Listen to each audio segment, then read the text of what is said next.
بسم الله الرحمن الرحيم والصلاة والسلام على سيد المرسلين وعلى آله وأصحابه أجمعين أما بعد حدثنا إبراهيم بن يعقوب حدثنا وهب بن جرير حدثنا أبي قال سمعت حميدا يقول أو قال حدثني حميد قال وهب وكان صديقا له أن أنس بن مالك رضي الله تعالى عنه قال رأيت النبي صلى الله عليه وسلم يجمع بين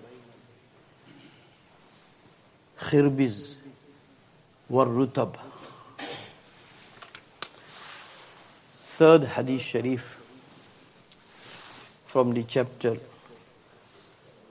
that Rasulullah sallallahu alaihi wasallam and fruits. This hadith sharif is being narrated by Anas radiyallahu ta'ala anhu. As we came to know from the first hadith sharif, which was narrated by Abdullah ibn Ja'far radiyallahu ta'ala anhu, that Rasulullah sallallahu alaihi wasallam used to combine rutab and cucumber. Nabi sallallahu alaihi wasallam used to have dates and cucumber. Second hadith sharif we came to know from our mother Aisha radiyallahu ta'ala anha that Rasulullah sallallahu alaihi wasallam used to combine watermelon and rutab. Nabi sallallahu alaihi wasallam used to have dates and watermelon together. This third hadith sharif is being narrated by Anas radiyallahu ta'ala anhu. Anas radiyallahu ta'ala anhu said that Rasulullah sallallahu alaihi wasallam, he said, I saw Nabi sallallahu alaihi wasallam. He used to combine sweet melon and rutab. Nabi sallallahu used to combine, he used to eat sweet melon with dates. So now, from the time we started food and Nabi sallallahu, this is the chapter fruits and Nabi sallallahu. But from the time we started food and Nabi sallallahu, we counted many things. Only may Allah subhanahu wa ta'ala make us mindful that when we are eating them, we think of Nabi sallallahu. When we have cucumber, you are mindful that I am having same cucumber which was eaten by my Nabi sallallahu alaihi wasallam. When you are having watermelon, and you know it's difficult. We went through du'as of spreading table spread or folding table spread, etc. Or what to say on every morsel. Many times we forget. And sometimes Allah reminds us that we are forgetting.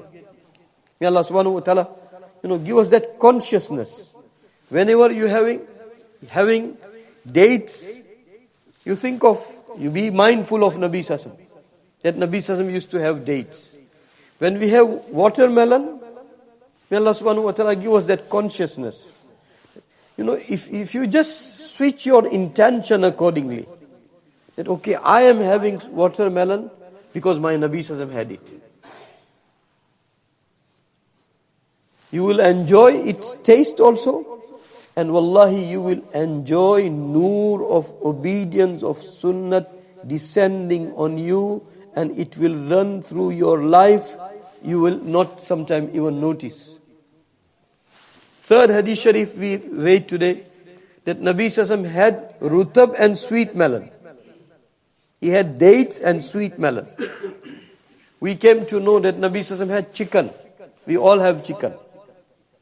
We came to know that Nabi sallallahu had batir. We all have batir. We all have barbecued stuff many times. We came to read that Nabi sallallahu had barbecued stuff. We came to read that Nabi sallallahu had beetroot. We have beetroot. So many items. Only if we become mindful, if we have that consciousness that this was eaten by my Nabi sallallahu alaihi wasallam, that having that same food will have different impact. Oh Allah reminds us. Oh Allah, you remind us. When we have all these items, Nabi sallallahu had, like we have chutney. Abdullah ibn Ja'far and I think Abdullah ibn Abbas two of them, they came to one of the Salima. She used to help. She used to be khadima of Nabi sallallahu alaihi wasallam. They came and they said that, can you prepare for us same food which you used to prepare for Nabi sallallahu alaihi wasallam? She even said that you won't be able to eat. They said no, they insisted. So she prepared, and we call it in our interpretation that it was chutney. So we all have chutney. So all these things we have, if, may Allah subhanahu wa ta'ala, some people, it can be even defined that, person who becomes consciously connected to Allah subhanahu wa ta'ala, his identity is this, that he connects everything to Allah and Rasul sallallahu alaihi wasallam. Whether enjoying, whether having food, whatever phrase he's going through, the difference between him and the other people, that his wires are always connected. May Allah subhanahu wa ta'ala make us from them. Now, we went through the first hadith sharif. Many times I have shared that our Sheikh Yunus Sahib rahmatullah alayhi used to say that onto the dastarkhan, onto the table spread of Sheikh Zakaria rahmatullah alayhi, nisbat used to be distributed. And what is nisbat? Simple understanding, that piety, righteousness, that if you eat his food, you will become pious. That is nisbat in simple understanding. So, we shared one of the hadith sharif many times. I'm still looking for it. Abdullah ibn Mas'ud radiyallahu ta'ala who narrated that food used to be brought to Rasulullah sallallahu alaihi wasallam. And Abdullah ibn Mas'ud radiyallahu ta'ala said, we could hear that food making tasbih of Allah subhanahu wa ta'ala. He said, we could hear that food is making tasbih of Allah subhanahu wa ta'ala. So from here, may Allah subhanahu wa ta'ala give us dot connecting ability of Quran and Sunnah. May Allah subhanahu wa ta'ala, Ramadan. And wallahi, whatever you ask in Ramadan, du'as becomes accepted rapidly, constantly, one after the another. So we ask Allah that, oh Allah, do not let us die without knowing your Nabi Sassam fully. Every ayat and every riwayat. And oh Allah, give us this wealth, that we have that dot connecting ability of Quran and Sunnah to the situation we are facing, and we have relevant understanding of Quran and Sunnah. Dot connecting ability. May Allah subhanahu wa ta'ala. So from this hadith sharif, that Abdullah ibn Mas'ud radiyallahu ta'ala said that food is making tasbih of Allah subhanahu wa ta'ala. So food is making tasbih, and that food is the food of Nabi sallallahu alaihi wasallam. Sahaba had that food with Nabi sallallahu alaihi wasallam. Company itself and barakat of the food itself, was pouring piety and righteousness into Sahaba. And that will go on till the day of Qiyamah.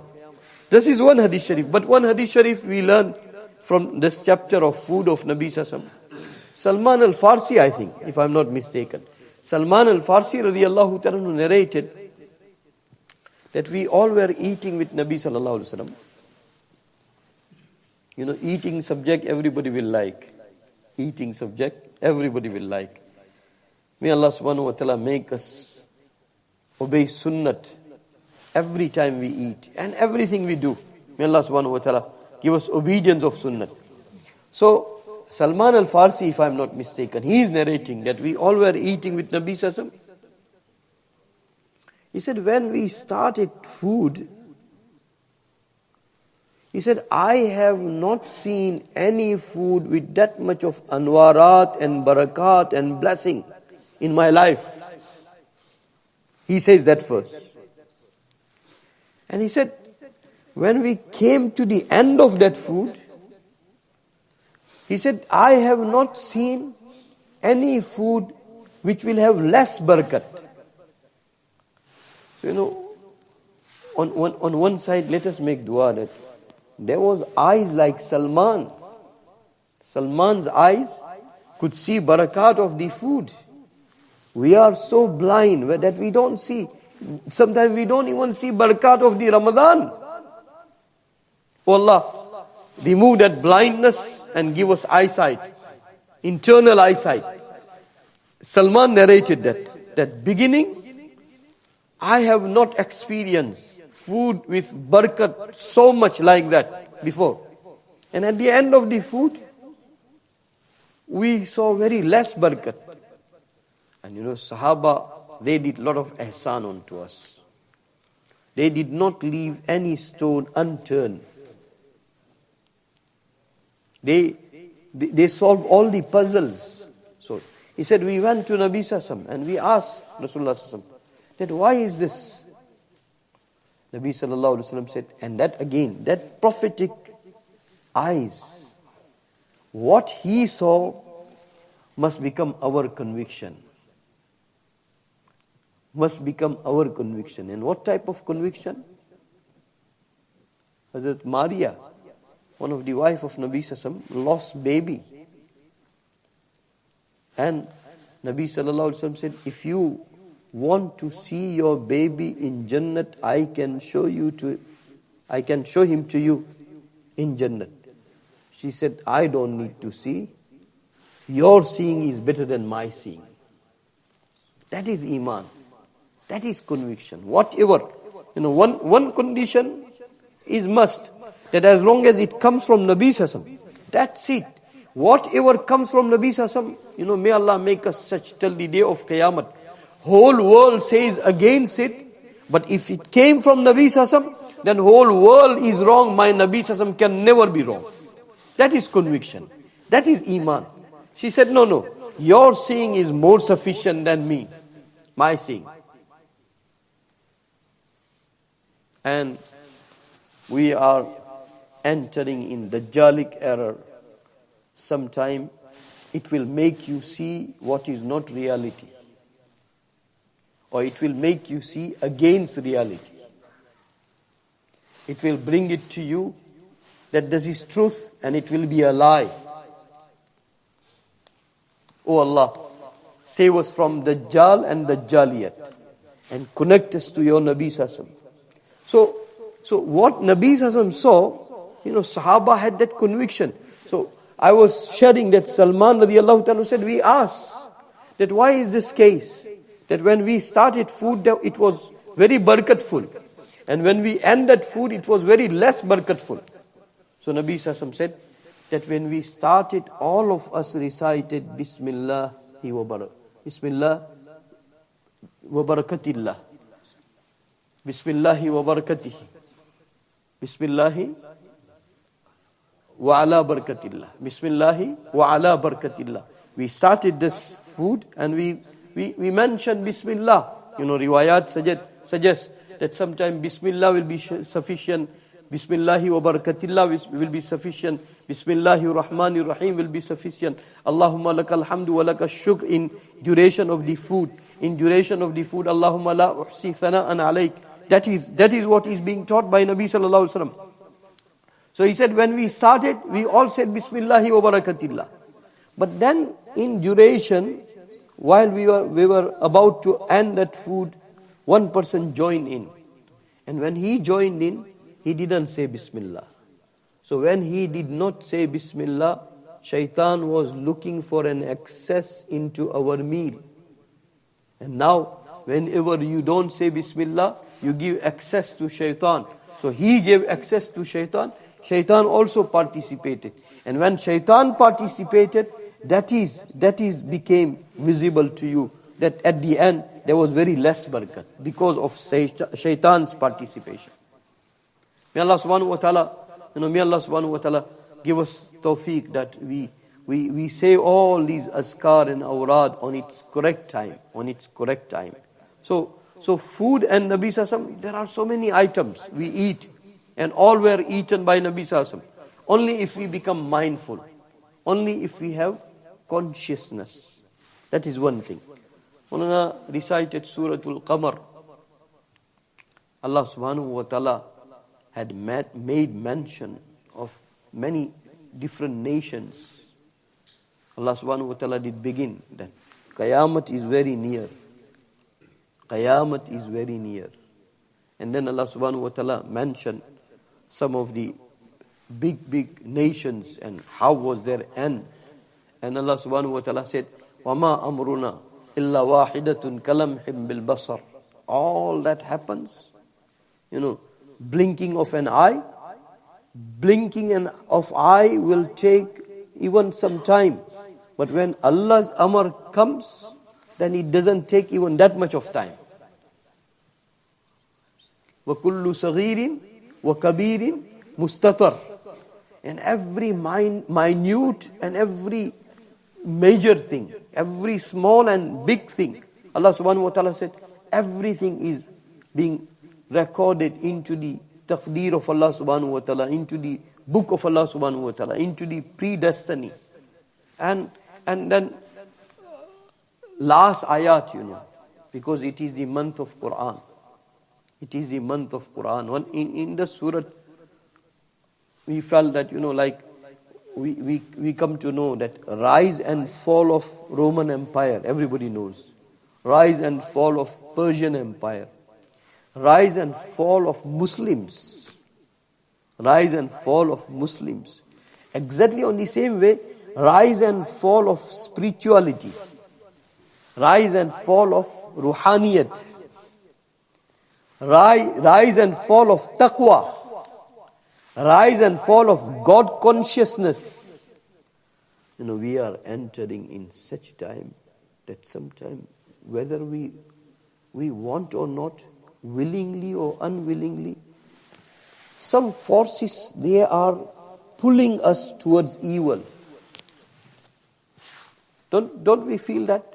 We are entering in such time. We are entering in such time that there are some hidden secret forces. Sometimes like we are being forced, very easily tempted, very easily attracted towards wrong. So what should we do? We should increase our efforts on saving our iman, on maintaining momentum of good deeds.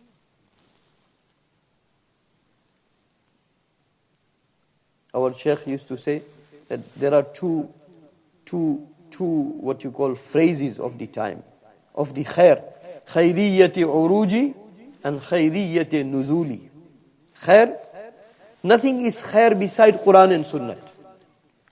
Nothing is khair beside Quran and Sunnah. And Quran and Sunnah, when it was coming into being, then it was going high. Nabi sallallahu alaihi wasallam, until he went to his resting place, khair was going high and high. As soon as he was gone to his resting place, Sahaba, they had eyes. Sahaba described that we felt that something came out from us. And after that, the downfall of that khair started. And it will go to the time of the Jaliyat and end of time, that it will be very down. It will be very down. In that period, whoever will maintain to keep it up with Quran and Sunnah, he will be rewarded very highly. Struggle is difficult, but reward is greater. Struggle is challenging, but reward is very high. According to some hadith sharif, Nabi Sallallahu Alaihi Wasallam said, you will be rewarded with the reward of 50 Sahaba. May Allah subhanahu wa ta'ala make that possible. Sometime inshallah we'll talk about this topic. That rise and fall of spirituality. Rise and fall of spirituality. But I will end here. That last ayat, innal muttaqina fi jannatin wa nahar fi maq'adi sidqin inda malikim muqtadir. Innal muttaqina fi jannatin wa nahar fi maq'adi sidqin inda malikim muqtadir. Pious people, they are into the gardens and into the rivers. Fi maq'adi sidqin inda malikim muqtadir. They are onto the position of real sadaqat and siddiqiyat and sidq and by Allah subhanahu wa ta'ala, they are very, very, having very lofty position, very high position. Imam Ibn Taymiyyah rahmatullah alayhi, he was reciting this ayat and he passed away. He was reciting these ayats that literally he's saying to himself that pious people, innal muttaqina fi jannati wa nahar, they are into the gardens, into the rivers, and into the very high lofty positions, very high maqamat. These ayats he was reading and he passed away. And where he passed away? He passed away into the prison. He passed away into the prison. Imam Bukhari rahmatullah alayhi passed away like that. Imam Abu Hanifa rahmatullah alayhi passed away like that. May Allah subhanahu wa ta'ala make ulama ponder, reflect and think about this. May Allah subhanahu wa ta'ala make especially ulama and those who call themselves ulama and leaders of the ummah, they must also ponder that what type of struggle they made and how sacrificingly they left this world. Pomp and glory should not become identity of ulama. May Allah subhanahu wa ta'ala protect one and all. Imam Ibn Taymiyyah rahmatullah alayhi passed away in prison. And in prison, within 3 months, or within 80 days, he had completed 80 Quran. He had completed 80 Quran. He had completed 80 Quran. And may Allah subhanahu wa ta'ala remove blindness, that some people we take them that, oh, they are mad. They are very extreme. Why? They lead themselves into the steps of suffering. And he only will know that that imprisonment must have become Jannat for him. He completed 80 Quran. And when he was reading these ayats, innal muttaqina fi jannati wa nahar fi maq'adi sidqin inda malikim muqtadir, reciting this ayat, he left this world. Masaibu qawmin inda qawmin fawaidu. People think that, oh, he is into the difficulties, but to them it is something else. May Allah subhanahu wa ta'ala remove blindness. May Allah subhanahu wa ta'ala give us boldness. May Allah subhanahu wa ta'ala give us courage. When time is full of what you call imtihan and struggle, may Allah subhanahu wa ta'ala make us such. It is Ramadan, Allah will accept our dua. That no matter what happens, oh Allah, keep us onto the track of Quran and Sunnah till our last breath. And not only us, our progeny till the day of Qiyamah. And for that, oh Allah, make us have struggle. May Allah subhanahu wa ta'ala accept. Bismillahir Rahmanir Rahim. Ya awwal al-awwalin, ya akhir al-akhirin, ya rahim al-masakin, ya dhal quwwati al-matin, ya dhal manni fala yumannu alayk, ya dhal tawl, ya dhal jalali wal ikram. La ilaha illa ant, zuhra al-laji'in, wa jar al-mustajibin, wa ma'man al-khaifin, ya ma'man al-khaifin. إن كنت كتبتنا عندك في الكتاب أشقياء فامحو عنا اسم الشقاء فامحو عنا اسم الشقاء وإن كنت كتبتنا عندك في الكتاب مقطرا علينا أرزاقنا فامحو تقطير رزقنا وحرمان رزقنا واكتبنا وأثبتنا عندك سعداء ووفقنا الخير فإنك تقول في كتابك يمحو الله ما يشاء ويثبت وعنده الكتاب. اللهم إنا نسألك فعل الخيرات وترك المنكرات وحب المساكين وأن تغفر لنا وترحمنا فإذا أردت بقوم فتنة فتوفنا غير مفتونين غير خزايا ولا ندام ولا مفتونين. اللهم ربنا آتنا في الدنيا حسنة وفي الآخرة حسنة وقنا عذاب النار. اللهم ثبتنا على الإيمان وأمتنا على الإيمان واهدنا الصراط المستقيم صراط الذين أنعمت عليهم من النبيين والصديقين والشهداء والصالحين. اللهم أحسن عاقبتنا في الأمور كلها وأجرنا من خزي الدنيا وعذاب القبر وعذاب الآخرة اللهم ربنا توفنا مسلما والحقنا بالصالحين غير خزايا ولا ندام ولا مفتونين. اللهم ربنا تقبل منا إنك أنت السميع العليم. وصلى الله تعالى على خير خلقه سيدنا وحبيبنا مولانا محمد وعلى آله وأصحابه أجمعين برحمته.